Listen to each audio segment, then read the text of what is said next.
크리스찬에게 있어서 행복은 모든 성도들이 한 곳에 모여서 한 마음으로 하나님을 찬양하고 함께 말씀을 붙들고 예배하는 것입니다. 그래서 그 말씀을 통해 예배를 통해 하나님이 주시는 비전을 받고 또 그 비전을 세상 속에서 내가 실천해 가는 것, 그것이 목사의 참 행복이 아닌가 생각합니다. 그래서 예배야말로 교회와 성도의 정체성이 무엇인지를 깨닫게 하고 또 예배야말로 세상에서 보여줄 하나님의 비전이 무엇인지를 알게 하는 성도와 교회의 본질적인 행위가 바로 이 예배라고 생각을 합니다. 그래서 하나님께 예배드리는 것은 너무나도 귀하고 값진 것입니다. 그래서 이전에 그리스도인이라면 믿음의 선배들이라면 주일에 예배드리는 것이 아주 당연했습니다. 그리고 어쩔 수 없이 주일에 또 타지로 갈 경우에는 반드시 그곳에서 교회를 찾아 하나님께 예배를 드렸습니다. 그러나 이제는 이 예배드리는 것이 아주 사소한 일에도 밀려나는 그런 형국이 되었습니다. 우리의 삶 속에서 예배가 조금씩 등한시해지고 있는 것입니다. 여기에는 뭐 여러 가지 이유가 있겠지만 그 말씀에 대한 이해 없이 삶이 예배라는 이 단순 논리가 힘을 얻고 있기 때문입니다. 이런 이유에는 예배에 대한 열심은 있으면서도 삶에 대한 열매가 없는 분들이 종종 있기에 이런 논리가 힘을 얻기도 합니다. 그래서 삶이 예배가 돼야 된다. 그러나 여러분, 예배보다 삶 자체가 예배다라는 이런 논리를 가지고 우리가 신앙생활 하는 결과 오히려 예배는 예배대로 등한시 되어지고 또 삶은 삶대로 열매가 없는 그런 신앙이 되고 말았습니다. 삶이 예배다라는 이 명제만 받아들여졌을 뿐이지 내가 삶 속에서 어떻게 하면 이 하나님의 비전들을, 하나님의 뜻들을 내가 실천해 나갈지 대한 방법론적인 고민은 없이 그냥 살아가는 것입니다. 예배에 대한 부담만 없어진 거예요. 그렇다면 여러분, 삶이 예배가 되기 위해서는 어떻게 해야 되는가? 예배에 관한 이 레위기서를 살펴보면 거기서 좀 답을 얻을 수 있습니다.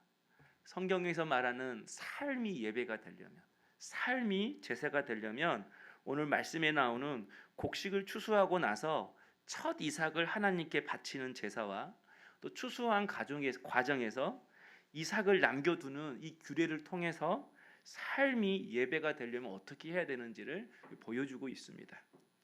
첫 번째는 삶이 예배가 되기 위해서는 요제가 있어야 됩니다. 요제. 하나님께서 이스라엘 백성들에게 너희들이 가나안 땅에 들어가서 처음 추수해서 곡식을 얻거든 그 추수한 곡식의 첫 이삭단을 하나님 앞에 바치라고 했습니다. 그 첫 이삭단을 바치기 전에는 어떠한 형태로든 그것을 취하거나 먹지 말라고 하셨습니다. 여러분, 그 이유가 무엇일까요? 첫 이삭단을 하나님께 바치기 전에는 그 어떤 것도 먹지도 말고 취하지도 말라. 우리도 그렇잖아요. 삶의 문화를 보면 어른이 먼저 숟가락을 떠야 그 다음 사람이, 자녀들이 이렇게 그 음식을 먹는 것처럼 그런 이렇게 좀 높은 사람에게 대한 배려를 이렇게 말하는 것일까요? 오늘 이 말씀은 그것보다도 이스라엘 백성들이 자신의 마음을, 자신의 관심을 어디에 두고 살아야 하는지를 말해주고 있는 말씀입니다. 왜냐하면 첫 것을 준다라는 것은 가장 자신에게 소중한 사람에게, 자신에게 우선시 되는 사람에게 그 첫 것을 주기 때문에 그렇다라는 거예요. 그러니까 여러분 이렇게 맛있는 거 생기면 누구 먼저 주죠? 먼저 입으로 쏙 들어가나요? 저희 집에 이렇게 음식을 하면 아내는 항상 저부터 이렇게 음식을 챙겨줍니다. 저는 이렇게 따로 그릇에 담아줘요. 그리고 애들이 제 걸 이렇게 손대지 못해요. 밖에서 누가 이렇게 음식을 좀 주면 제 것을 이렇게 따로 구분해 놓습니다. 그리고 아이들은 아이들 거로 따로 놔둬요. 우리 집의 지엄한 엄마의 규례입니다. 그러면 뭐 그것으로 끝나지 않죠. 내 것을 따로 구분해 두면 저는 그것을 그냥 자녀들에게 줍니다. 그걸 통해서 애들이 아는 것 같아요. 엄마의 우선순위는 아빠다라는 걸 알고 있어요. 우선순위보다도 엄마가 아빠를 소중히 여긴다, 귀히 여긴다. 그걸 알고 있는 것 같아요. 여러분, 무엇이든지 이 첫 것을 준다라는 것은요, 그 사람의 마음입니다. 첫 것을 준다라는 것은 그 사람의 관심입니다. 여러분, 그 마음이 회복되기를 원합니다. 네. 여러분이 누군가를 세워줘야 할 때는 그 사람에게 사랑을 보여줘야 합니다. 관심을 보여줘야 합니다. 그것이 첫 것을 주는 행위인 것입니다. 바로 이 이삭 한 단을 여호와께 먼저 드리는 것은 이스라엘 백성들의 사랑과 그 마음의 관심이 어디에 있어야 된다고요? 하나님께 있어야 함을 말씀해 주는 것입니다. 그래서 이 첫 곡식단을 하나님 앞에 제일 먼저 바치는데, 바칠 때 하나님이 정하신 규례가 있습니다. 제사장이, 제사를 드리는 사람이 첫 추수를 해서 첫 곡식단을 제사장에 가지고 오면 그 제사장이 그 곡식단을 하나님 앞에 바치되 그냥 바치는 것이 아니라 그 곡식단을 흔들라라고 이야기를 합니다. 여호와 앞에서 흔들라 이렇게 이야기해요. 이유가 뭐죠? 여러분, 흔들다 그러면 무엇이 생각납니까? 흔들다. 세상 사람들은 여기서 고수톱이 생각이 난다고 합니다. 똑같은 패가 세 장에 들어오면 자신이 불리하니까 먼저 패 세 장을 보여주고 흔든 거죠. 그래서 이기면 어떻게 되죠? 더블. 더블로 얻는 거죠. 여러분, 과연 이런 걸까요? 하나님 앞에 첫 이삭 곡식단을 흔들었으니까 이제 이후에 추수하는 모든 곡식이 이제 2배가 되게 해 주옵소서, 그런 의미일까요? 물론 아니겠죠. 여기서 흔드는 제사를 테누파라고 합니다. 흔드는 제사, 테누파. 우리가 무언가를 흔들 때 애기 어떻게 흔들죠? 대부분 애기 이렇게 흔들잖아요. 그래서 옆으로 흔든다 해서 요제라고 붙입니다. 히브리어는 테누파 제사, 우리말로는 요제. 곡식단을 이렇게 옆으로 흔드는 거예요. 그래서 이 요제가 나올 때는 특별한 그 규칙이 있습니다. 항상 여호와 앞에라는 단어가 있어요. 여호와 앞에 요제를 드리고 여호와 앞에서 이것을 흔들라, 이런 뜻인 것입니다. 그러니까 요제는요, 여호와 앞에서 제사장이 제물을 흔듦으로써 하나님께 드리는 특별한 봉헌 예식입니다. 요제는 하나님께 드리는 특별한 봉헌 예식이에요. 이제 첫 이삭을 바치고 나서 이제 이후로 수확을 하고 이제 자기 것을 얻고 자기 것을 먹는데, 아마 이렇게 흔들라고 하는 것은 첫 이삭단만 하나님 거고 나머지는 우리 거다. 그리고 자기 것으로 이 나머지 소유가 내 것으로 착각할 수 있는 그런 생각이 있기 때문에 하나님이 이렇게 흔들라고 한 것 같습니다. 이 첫 이삭단을 흔드는 것은 이 첫 이삭단만이 아니라 이후에 추수하는 모든 것이 다 하나님의 은혜요, 하나님의 것이요, 하나님이 주신 것입니다 라는 그런 믿음의 고백으로 첫 이삭단을 하나님께 흔드는 거예요. 그러니까 하나님 앞에 이 첫 이삭단을 흔드는 이 행위는 이 제사장이 이 곡식단을 흔들음으로 인해서 이 모든 곡식의 소유권이 나에게서 하나님께로 이전되는, 소유권이 이전되는 그런 특별한 행위인 것입니다. 그러고 보면 여러분, 우리가 예배 가운데에 하나님께 드리는 모든 예배, 모든 찬양, 모든 행동, 모든 손짓, 그리고 일어서 하는 모든 찬양이 내 인생의 소유권은 내게 있는 것이 아니라 하나님께 있습니다. 나의 소유권이 하나님께로 이전되는 그런 행위, 그런 모습이 바로 예배라는 것입니다. 그래서 우리가 예배를 뜨겁게 드리는 거예요. 예배 가운데 마음을 다하는 거예요. 이런 몸짓을 통해서, 이런 찬송을 통해서, 이런 예배의 열정을 통해서 내 삶이 하나님의 것이고 내가 가지고 있는 모든 것이 하나님 것입니다라는 이런 소유권이 이전되는 믿음의 고백으로 우리가 예배를 드리는 것입니다. 그러므로 여러분, 하나님은 요제로 곡식을 흔들어 드리기 전에는 어떤 형태로든 떡이든 볶은 곡식이든 먹지 못하게 하신 것입니다. 그래서 이것을 반드시 지켜야 할 규례로 정하신 것입니다. 삶이 예배가 되려면 먼저 우리 안에 분명한 믿음의 고백이 있어야 합니다. 내 소유가 내 것이 아니라 내 삶의 모든 것은 하나님의 것입니다. 시간도, 건강도, 물질도, 내게 주신 모든 것도 하나님의 것입니다. 이런 믿음의 고백이 분명하게 우리에게 있어야만이 삶이 예배가 될 수 있는 첫 걸음이 되는 것입니다. 두 번째는 거저주는 삶이 있어야 합니다. 22절에 보면 너희 땅에 곡물을 벨 때에 반 모퉁이까지 다 베지 말며 떨어진 것을 줍지 말고 그것을 가난한 자와 거류민을 위하여 남겨두라. 다른 이렇게 문화들을 보면요, 고대 문화를 보면요, 그 이삭을 죽을 때 그 이삭 죽는 사람을 학대하지 말라, 괴롭히지 말라, 그런 규정은 다른 나라 고대 문헌에 많이 나와 있대요. 그런데 단지 이삭 죽는 것을 학대하지 말라 이것뿐만 아니라 반 모퉁이에 이삭단은 베지 말라라고 하는 이 규정은 이 이스라엘 민족에게만 있는 독특한 문화 규정이라고 그래요. 그러니까 하나님께서 독특하게 이스라엘 백성에게 이 규례를 준 거죠. 반 모퉁이를 베지 말라는 것이죠. 그리고 왜 반 모퉁이를 베지 말아요?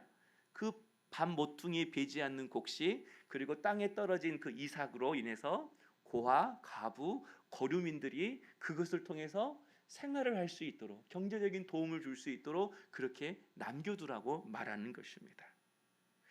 분명 여기에는 가난한 사람을 위해서 반 모퉁이를 베지 말라고 했는데요, 이 반 모퉁이를 베지 말라고 하는 직접적인 원인이 있습니다. 이유가 있습니다. 그리고 이것이 하나님께서 말씀하신 규례라고 정하신 그 이유가 있습니다.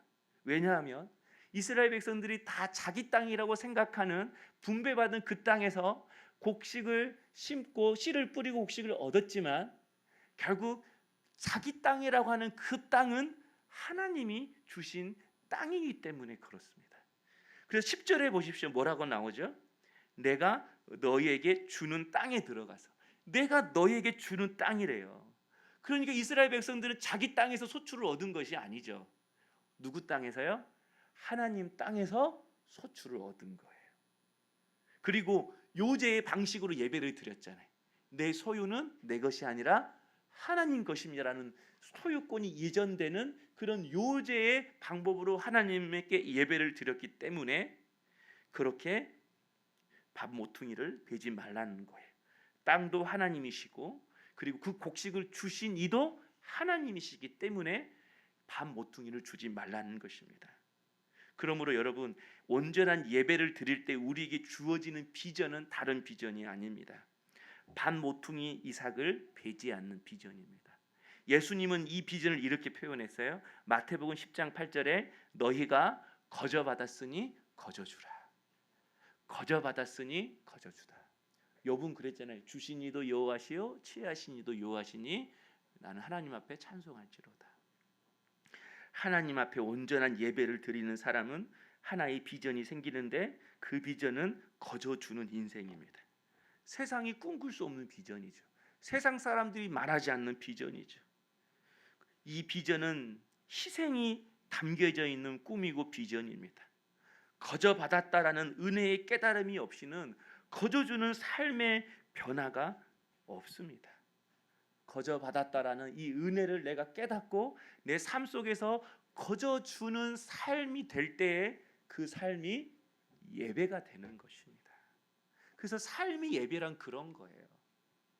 나는 하나님의 것이고 거저 주신 은혜가 있기 때문에 나눠주는 삶을 살라고 하는 그것이 삶의 예배인 것입니다. 로마서 12장 1절에 우리가 아주 잘 아는 말씀이죠. 너희 몸을 하나님이 기뻐하시는 거룩한 산 제물로 드리라. 이는 너희가 드릴 영적 예배니라. 이 말씀 때문에 삶이 예배된다라는 논리가 생긴 거예요. 너희 몸을 하나님이 기뻐하시는 산 제물로 드리라. 이는 너희가 드릴 영적 예배니라. 여러분, 제사는 제물을 바쳐야 되죠. 구약은 동물을 바쳤습니다. 그냥 바친 게 아니라 바친 동물이 제물이 죽었습니다. 로마서 12장 1절에 우리를 산 제물로 드리라. 이 말은 구약으로 말하면 우리도 희생 동물처럼 죽어야 된다라는 거예요. 내가 죽어야 되는 제사를 드리라고 사도 바울이 말하고 있습니다. 그러나 우리는 죽을 수가 없잖아요. 그러면 산 제사를 드리라는 말은 무슨 의미죠? 내가 죽을 수 없는데 나보고 산 제사를 드리라라는 이 바울의 의미는 학자들은 대부분 이렇게 해석을 하더라고요. 여기서 바울이 말하는 산 제사는 죽음으로 드리는 제사가 아니라 삶으로 드리는 제사가 되어야 한다라는 것입니다. 제사라면 죽음이 동반되어야 하는데 어떻게 죽음이 동반되는 그런 제사를 드릴 수 있을까? 그래서 산 제사 그러면 산하고 제사가 같이 붙어 있습니다. 산은 살다잖아요. 제사는 뭘 의미하죠? 죽음을 의미하잖아요. 그러니까 살다와 죽음이 같이 붙어 있는 거예요. 그러니까 산 제사라는 이 말은요, 제사, 나를 죽여서 하나님께 나를 드리면 산, 생명, 새로운 생명이 예기치 않은 또 다른 생명이 내게 찾아온다라는 것입니다. 나를 죽여서 나를 드리면, 내 것을 포기하고 내 것을 드리면 내가 알 수도 없고 생각지도 않은 또 다른 은혜, 또 다른 생명, 또 다른 역사가 내게 찾아온다라는 거예요.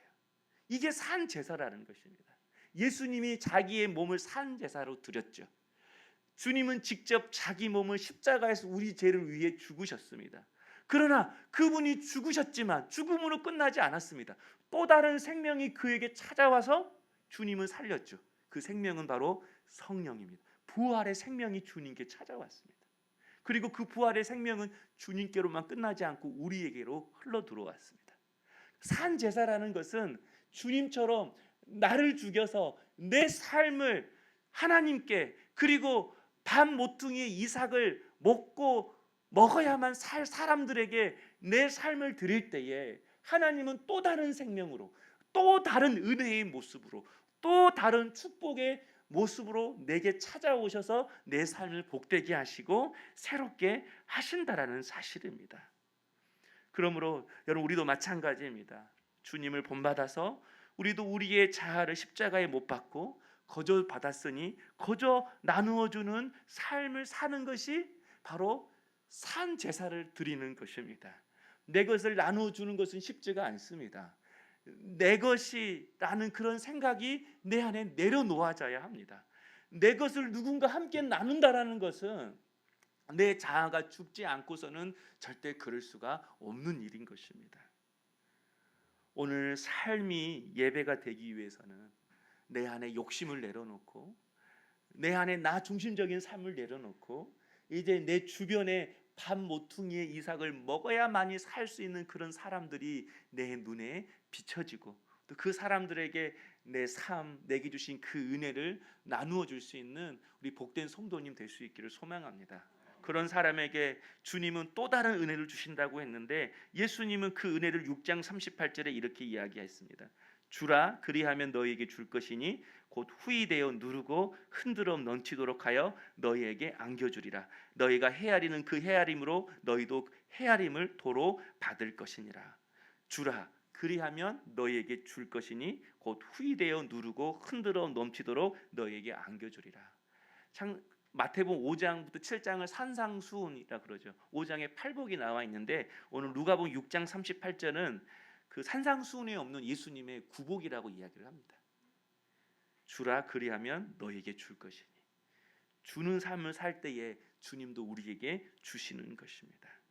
그래서 여러분, 그 설득의 심리학을 보면요, 상대방을 설득하는 모든 원리의 밑바탕에는요 주는 것이 있대요.